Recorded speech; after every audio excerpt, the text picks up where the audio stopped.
அஸ்ஸலாமு அலைக்கும் வரஹ்மத்துல்லாஹி வபரகாத்து. அன்பார்ந்தவர்களே, கண்ணியத்துக்குரியவர்களே, சிறந்தவர்களே, நல்லவர்களே, சில பெற்றவர்கள் பிள்ளைகளின் மூலமாக சுவர்க்கம் போகிறாங்க. இன்னும் சில பெற்றவர்கள் பிள்ளைகளின் மூலமாக நரகம் போகிறாங்க.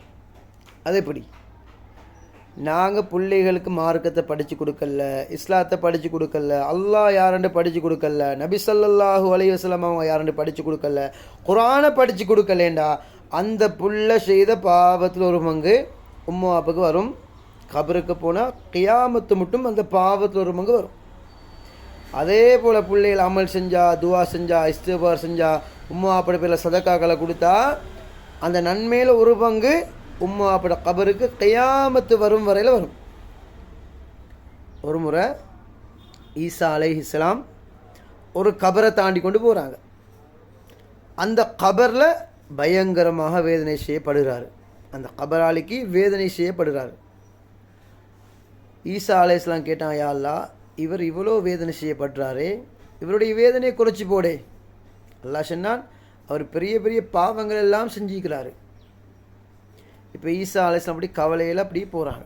போய் அவங்களோட வேலையை முடிச்சு போட்டு அதே வழியால் திரும்பி வராங்க. இப்போ அந்த கபராளிக்கு இன்பங்கள் கொடுக்கப்பட்டிருக்குது. கபரு பிரகாசமாகிக்குது, ஒளியாகிக்குது, அதாபெல்லாம் குறைக்கப்பட்டு இன்பங்கள் கொடுக்கப்பட்டிருக்குது, சுவனத்து இன்பங்கள் கொடுக்கப்பட்டிருக்குது. அப்போ ஈசா அலைஹிஸ்ஸலாம் சந்தோஷம்.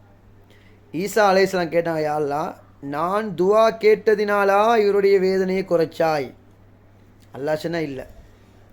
இந்த கபராளி மௌத்தா போகும் பொழுது, மரணம் அடையும் பொழுது, இவருடைய மனைவி ப்ரெக்னெண்ட்டாக இருந்தா, புள்ள தாட்சியாக இருந்தா.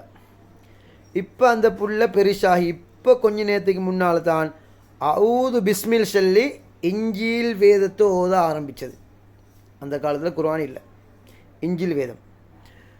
அப்போ அல்லாஹ் சொன்னான், என்னுடைய பேரை சொல்ல, என்ன ஜிக்ரு செய்ய ஒரு பிள்ளையை பெற்றுட்டு பேத்திருக்கிறான், இதனால் இவருடைய ஆதாபை குறைச்சேன். நபி ஸல்லல்லாஹு அலைஹி வஸல்லம் சொன்னாங்க, ஒரு மனிதன்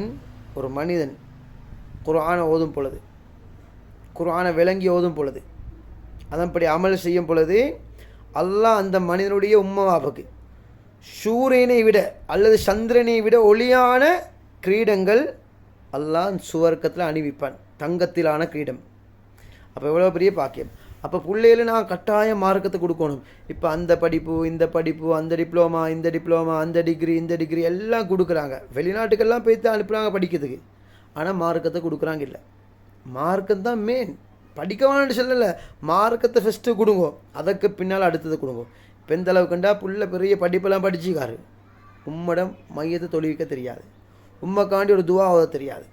அப்போ உம்மா அப்போ எவ்வளோ கஷ்டப்பட்டு ரத்தத்தை பாலாக தந்து பெற்று எவ்வளோ கஷ்டப்பட்டு உம்மா அப்புக்கு ஒரு துவா ஓத தெரியாட்டி, உம்மா அப்படி பேர் ஒரு குர்ஆன் ஓத தெரியாட்டி அவன் ஒரு பிள்ளையாய்ப்பானா? அப்போ நாங்கள் எங்களோட உம்மா அப்புக்காண்டி துவா செஞ்சோம்டா, உம்மா அப்படி பேர் உம்மா அப்புக்காண்டி இஸ்திக்பார் செஞ்சோம்டா தான் எங்களோட பிள்ளைகள் எங்களுக்காண்டி துவா செய்வாங்க. அதனால் உங்களோட பிள்ளைகளை கட்டாயம் மார்க்கத்தை படித்து கொடுங்க.